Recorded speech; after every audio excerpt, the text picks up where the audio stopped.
Nairobi. Nairobi lungi didi. Omera the Canairo dream. Samba la mawe. Hey, Nairobi. Omera be Nairobi si chwadi chweto. Mijeledi. Mijeledi mutimo chumbi totima pilo. Hey. Omera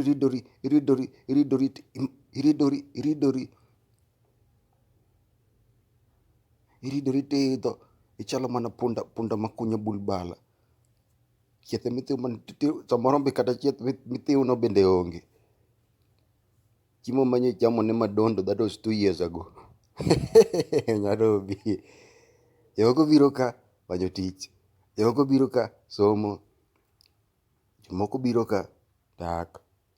Moko bo osedak ka mago onjeng paka town. Osedak ka for a long time. But most of us, the Nairobian dream. Everyone for themselves, God for us all. But they usually say that Nairobi, if they survive Nairobi, you can survive anywhere. This is the concrete jungle. The concrete jungle. Theme leech maongo hinga. Nairobi ok min ng'ato. Omera kibiro ka samoro land relative. Kamoro kirumo matin. In the couch. Wakachopo sa paka chile nyithindo dwa chako dok sikul cha. Wuok kadhi sikul cha. Tini se chiewo. Wana nindo pod nitiere wangi tar. Samoro idonjo ir osiepni moro. But that's not always the truth for many people. Some get it really easier, relatively easier. That's the thing about life, you know. But Nairobi can be very unforgiving for a lot of people. Somebody kidonjo mtari donjo tok komwanda. Paro story mar jalas. Gobuogo. It's been a while tango na neo film. Chwedi nyaunyo. Ma kirieri tiyudo breakthrough mato chiemo ribet piny omera samoro spin Mercedes gi vest gi Tupac boot omera pi wang'i machwer omera kidok dala koni ni mama made it through. Mama made it. Samoro bende koro lit mama uno setho. Idhi dala ibet kanyo wiliel. My late. Sometimes that's one of my fears, man. Ni chiemo abro dok dala to bet liel makata gima nyalo timo ne dana onge kata mama. Ever been there when it's too late, man? Too fucking late. Anyway, Nairobi. So this track by Osito Kale is one of my best. I obviously love the melancholic Osito. Osito has been through such a tremendous journey. For most of you who are not aware, there is a book by Agutu Onage and Soja, the Benga Maestro. Look for Agutu Onage. I'll give you a copy if you do not have one. That documents his journey. But one book cannot give justice to Osito Kale. Osito Kale is an amazing, amazing person. Beautiful human being with a tremendous story. Unlike the Dodge, Angeli. So those are the type of music that I incline towards. You know, weaved by his impeccable songwriting lyrics, you know, and such an amazing songwriter, really. Storytelling. You can't predict him. I hate how most music nowadays, you predict it. You know the trope. You know how it goes. Not with Osito. And I think gleaning from this wisdom, this amazing arrangement of music, this composition, it's beautiful. It's exquisite. Nyade. Beautiful. But I've listened to this song a lot of times, especially on days that I was, contemplating the meaning of life and how sometimes you try as a young man trying to break through the obstacles and barriers of life, trying to make something out of yourself, trying to survive a city, trying to, you know, make conversations and connect with others, to be a friend to somebody, to have a friend somewhere. So I thought I should write something. The journey of life, as portrayed in Osito Kale's words, reflects the unforgiving experience of pursuing dreams, the Sisyphean endeavor of chasing after actualization, leaving behind the comfort of our homes and the hopes of our parents. Most of us venture into the concrete jungle with aspirations for a better life, propelled by the belief that dignity lies in the industrial and civil jobs and urban prosperity. However, the reality of the city is far from that dream. It often treats newcomers and urban breeds alike with callousness and cruelty, tearing apart their hopeful aspirations. The promises of policies and the presence of highly educated individuals in positions of power contrast starkly with the persistently high unemployment rates, deferred and distorted potentials, leaving the question of the true value of education unanswered. In the city, making meaningful connections and finding genuine community becomes challenging. The divisive barriers of class, prestige, and success separate people into distinct groups, leaving some to flourish while others struggle to survive. This dynamic highlights the disparities in opportunities and the harshness of the urban environment where dreams can easily be shattered. Osito's journey, encapsulated in their music and art, becomes a recurring reflection of the larger struggle faced by many in African countries and other regions where the pursuit of dreams often clashes with the harsh realities of life. The gift of creativity, intellect, and talent, and even education, becomes both a source of solace and a constant reminder of the challenges faced. The underbelly of the city is filled with dashed hopes, broken dreams, and the weight of parental expectations, and even expectations of self. The burden of making education investment worthwhile for both our own future and that of our families loom large. Kale's return to the village is a heartfelt reminder of the enduring love and care that we can find there, the cradle of potential love, of parental love, contrasted with the harshness of life out there. Most of our experiences illustrate the complexities and contradictions of pursuing dreams in perpetual survival mode as we try to thrive against odds to make it in life. The allure of a better opportunity and brighter future clashes with the harsh realities of life, leading to a cycle of hope and despair. The artist, for example, bears the gift of creativity and the curse of witnessing the struggles of their fellow earth dwellers, some close, others met throughout and across the timelines of life. Their art becomes a reflection of the broader social issues by many faced, and a juxtaposition of our resilience and bids to turn our wheels around in the face of adversity. Much like Osito Kale impeccably pens, I have often grappled with the perceived meaninglessness of my art. There are times when I question if I should have pursued a more conventional path, perhaps as an educator, seeking formal employment and realizing my dream of being an academic.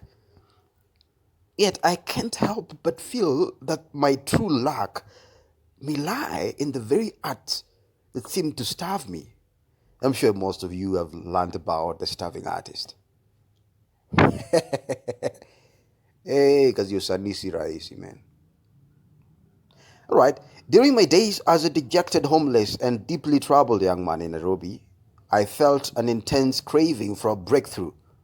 The falling out from friendships that once meant the world to me was very difficult to bear, as the realities of life had pulled us apart, and it seemed that our purposes in each other's lives had been fulfilled. It's disheartening to witness the rampant nepotism and favoritism, especially in government departments. Kuna zingine ukienda jo, At lunchtime, was anyway, where certain communities seem to dominate while others crumble for meager opportunities.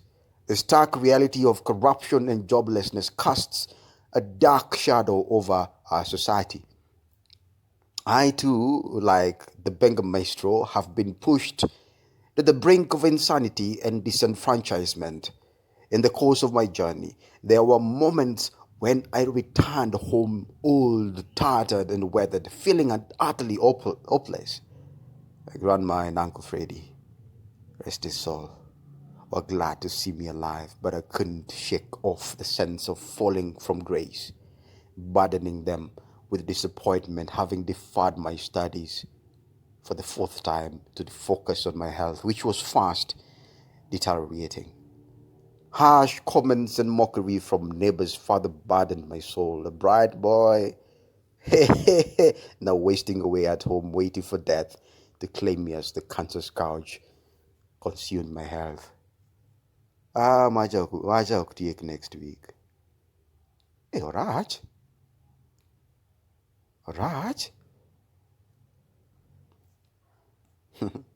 Pinyan Mano. Condemned to a ticking clock of a fast approaching death, nights were filled with tears and pain as I wished desperately to turn the tides of my misfortunes. I was reduced to bony pulp. In those dark moments, the true love of a mother, the primal passion of maternal care, was my solace. I owe my resilience to the countless caregivers, especially Dana, who have touched my life. Dana, in her struggle with onset dementia, was a guiding light for me. She insisted that life was still worthy and that I was important, smart, and useful. Despite my failing body and fragile health, I found joy in herding our cows uphill. Yabiero, though forgetful at times, cooked with love. And even when my body couldn't consume much, she insisted that I have to eat like a spoiled brat. She would say, "You must sprout again, my boy. You have to leave. You must thrive." Yakia Marlo. Hey. You see, art is a profound expression of our inner self, a way to nurture and heal our souls with a touch of balmy joy and happiness. Music, the language of art, becomes the vehicle through which we explore our identities and pursue self-discovery. Like every home that mirrors a family's essence, we too carry our imperfections and flaws and brokenness. Yet life's essence lies in our choices, knowing when to let go and when to support, sacrifice, and mend. We are shaped and molded by the loving hands of those who embrace us, transforming our condemned stories into triumphant tales. Some find incredible luck, while others face unimaginable hardships. But the blessings of having a home and someone to cherish, it becomes an extraordinary sanctuary. It is within these cradling arms that we nurture ourselves until we can tell the untold stories of our lives, stories that can only be lived and experienced, becoming our undeniable proof of life. From the arms of elderly parents holding their beloved grandchildren, orphaned, born out of wedlock, or with their parents toiling to support family elsewhere, to parents welcoming home their children who have faced life's trials, we witness the cycle of life and the unbreakable bond of family. The walls of home echo with laughter, tears, and countless memories, witnessing the ebb and flow of life's journey. Each family carries its unique stories, shaped by joy and sorrow, triumphs and challenges. This is what intimates our strength to endure, to love, and to heal. Our lives are chapters of a story that unfolds one precious moment at a time. In art, in family, in the pursuit of self, we find meaning, purpose, and the everlasting connection that makes us truly alive. Our journey demonstrates the interplay between our life struggles and the profound love and encouragement received from those who care. The pursuit of meaning in my life becomes then a reflection of the larger philosophical inquiry into the purpose and significance of our existence. Continuing on this path, I find solace in knowing that despite the challenges, the love and the support of others can fuel the spark of hope within us, urging us to thrive even in the face of insurmountable difficulties. Damn, life, right? So if your parent is still alive, or if you have a rocky relationship with them, you take a moment to think about them. You take a moment to share this with them. And for those who are unlucky not to have their parents alive or unknown, I share my grace and comfort with you. And for those who make the feeling of giving up to stop instantly with love, oh, how wealthy a man is when you have such people around you, when you are that person yourself. I think in essence, Jonyuol Onegomilor is not just about the parent. Nyuol, to give birth, to come to birth, is to give rise to something, to give rise to love, to nurture, to tend to. And so these are things that can come from any person, from a friend, from a lover, from a colleague, from the state, from our lands. And so we have to be proactive in making this happen. You can't be a friend when you are not a good friend yourself. You can't expect good values when your inside stinks. All right, this is going to be very, very, very long, but this is Proof of Life. My name is Omondi Chuka, and adios. Bye. Oriti Makasani. Bye.